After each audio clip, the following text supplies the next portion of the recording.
What is going on, guys? Welcome to the Reformed Reader, the channel where we review different forms of media through the lens of a Christian who is under the authority of the scriptures. My name is Josh, and today we're going to be doing a book review of Leviathan by Darius Hinks. Now, before we go into the review, let's go over what is this book about. A decorated lieutenant of the Ultramarines recognizes the signs of an imminent Tyranid attack and launches a desperate counteroffensive to save Regium, a proud imperial world. The fortress world of Regium has a proud history. For millennia it has endured when others have fallen to ruin and damnation, standing defiant in the defense of the Imperium of man. But now it is shaken. Parasitic plagues run rampant, and Regium's citizens are haunted by dreams of horrific monsters feasting upon their flesh and marrow. Lieutenant Castamon of the Ultramarines recognizes these signs of an impending Tyranid invasion all too well. Rallying his warriors, the battle-hardened veteran launches a strike force to slaughter the Xenos in the outer system before it can reach Regium. But as this new tendril of Hive Fleet Leviathan proves unpredictable and deadly, Castamon and the First Company must harness all their skill, might, and zeal or face utter annihilation. Alright guys, the way that I normally structure my reviews is I go over the good, the bad, and the ugly. The good being the things about the book that I enjoyed, the bad being the things I didn't like so much, and these are preferential things like maybe characters or writing style or setting. But then I go into the ugly, which is what could be some sin that is steeped into the work that might hold a Christian back from picking it up. So before we get into that, let's dive in and go over the good. What were some things about this book that I enjoyed? Now, before I jump too far into this, this is a Warhammer 40K novel. So if you guys don't know anything about Warhammer, I strongly suggest and recommend that you go on YouTube, that you look up some of the Warhammer lore videos, or maybe you've been a big fan for a long time, or like me, you got into the video game that just came out, a few months ago, and you wanted more of a story with some of these Ultramarines. That's where I'm at. I haven't really gotten into the tabletop game. That's not my thing. There's so much lore behind the story that you could sit here and dive into, books upon books upon books. And so I was looking for something that I could kind of dip my toes into because I didn't know anything about this world. And so I will say that me playing the game first, the Space Marine 2 game first, really helped me with this book because there was a lot going on that otherwise I would not understand. So I do recommend that if Warhammer sounds like something that you would like, that you would kind of look into that first before you read this, because if you open this book, there's going to be a lot thrown at you that you're going to be really unfamiliar with and might even make you put the book down. So let's go over the things that I liked about this book. It's Warhammer. It's Warhammer through and through. This is a short standalone book about some Ultramarines and how they're trying to protect a particular planet from an alien invasion. Now, if you guys don't know what these Ultramarines are, these are like super soldiers that have been bioengineered to be able to protect mankind from these different types of aliens or monsters or creatures, whatever you want to call them. There's different factions. And in this book, we're dealing with one group of Ultramarines versus one type of alien or monster or whatever. So that's what you're getting here. I wasn't looking to dive headfirst into a big series, which I know those of you who are big Warhammer fans, the Horus Heresy collection, I do plan on diving into that sometime this year because I've heard nothing but good things about it, but I was looking for something a little more standalone. So what I actually did is we have a local Warhammer store about 20-30 minutes from where I live, and I walked in and I asked the store owner in there, I was like, hey, I'm just getting into this. I really enjoyed the game. I'm a big reader and I'm looking for some books that can help me dip my toes in. And this was the first one he handed me because he said, if you like the game, you're going to really like this because it's more of that. It's more Ultramarines going in and just smashing, bashing, and shooting up the place. And so that's really what you're getting here. I really enjoyed some of the character work of our Ultramarines. I also enjoyed how we jumped around some POVs a little bit. It definitely kept things fresh. And so right when maybe I was growing a little wearisome of the Ultramarines or growing a little tired of some of the humans, it would jump back and forth. And so I did thoroughly enjoy that. I also enjoyed this sort of impending doom that is kind of looming over the whole story. To me, this was really fun. It was a fun, action-packed read. So if you like the Ultramarines, if you're looking to get into Warhammer as far as the books go, this is a good entry point. And so kudos to that employee or the store owner for recommending this, because this is really what I was looking for, because it has a definitive beginning, a definitive end, but then it definitely opens up that Warhammer universe for anybody looking to dive into this world, which is vast. So let's talk about the bad. What were some things that I didn't like so much? There's a few things. And like I said, if you don't know anything about Warhammer, this is not a good place to start.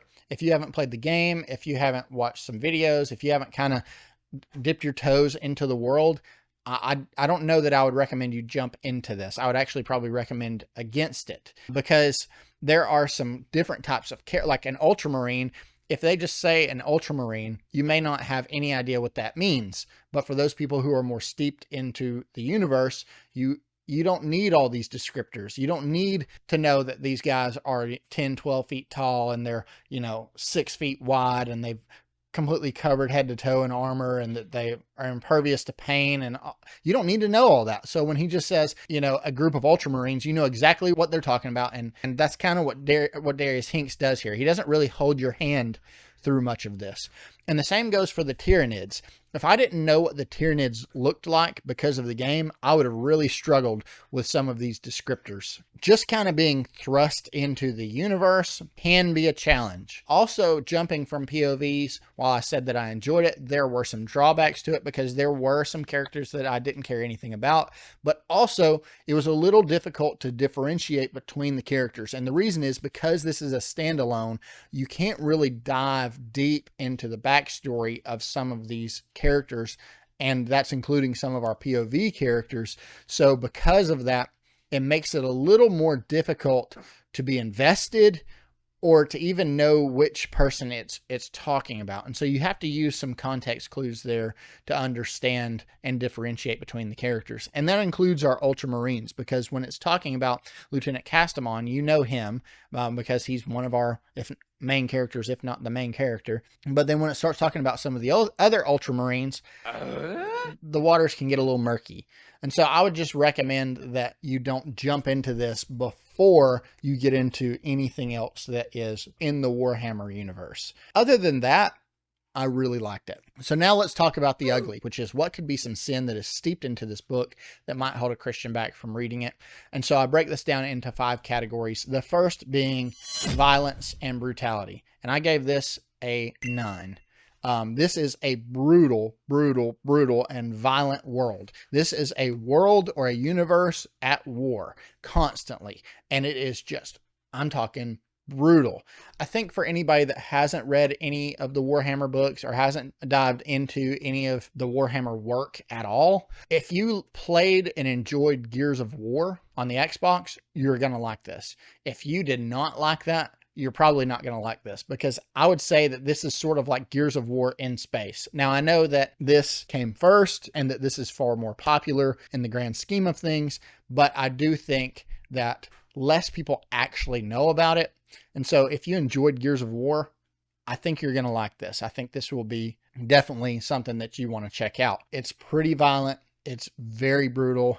Darius Hinks, and not him alone, but the entire world does not pull punches. I mean, they go into heavy description. So this is one of the most violent and brutal books that I've ever read. And this is definitely the most violent and brutal world that I've ever been invested into at all. Now, while that could be a drawback for some, I kind of enjoyed it. I don't mean for it to sound like, ooh, I got a good kick out of this stuff that's bad. No, it's just, it is really violent. It is very brutal, but it's like a super heavy action movie with space battles and these ultra space marines.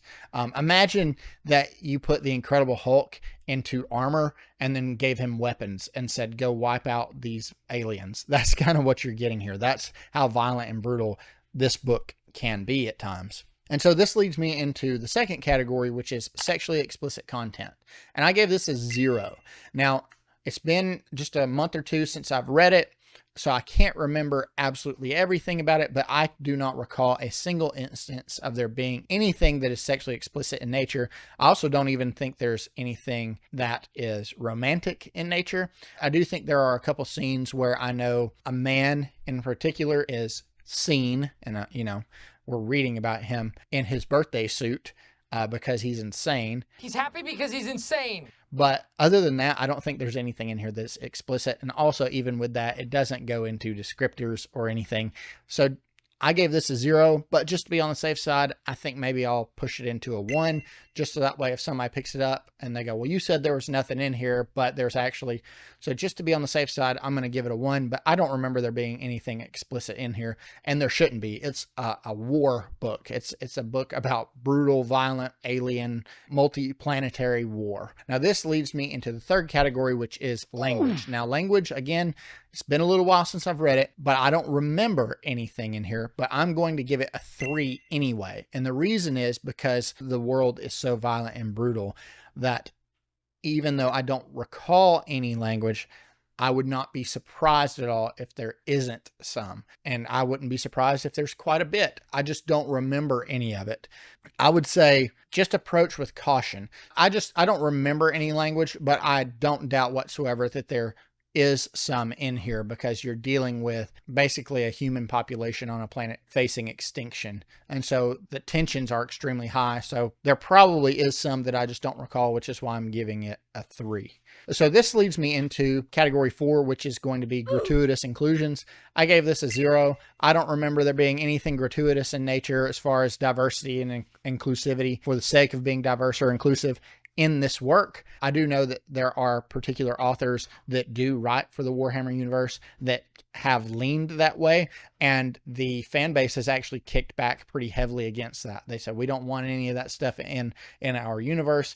We're trying to escape this political and social justice things of this world, and which is why we're coming to Warhammer. So quit trying to shove that in our faces, which I champion.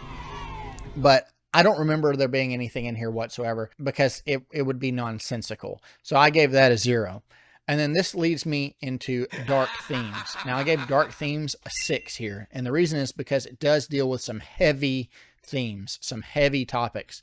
It deals with some psychological things. It deals with murder. It deals with espionage. It deals with backstabbing. It deals with the psychological damage that war can have on someone's mind. There's some heavier things in here. I don't think there's anything in here that is spiritual in nature, but it's kind of all around it. And so I would just say approach with caution.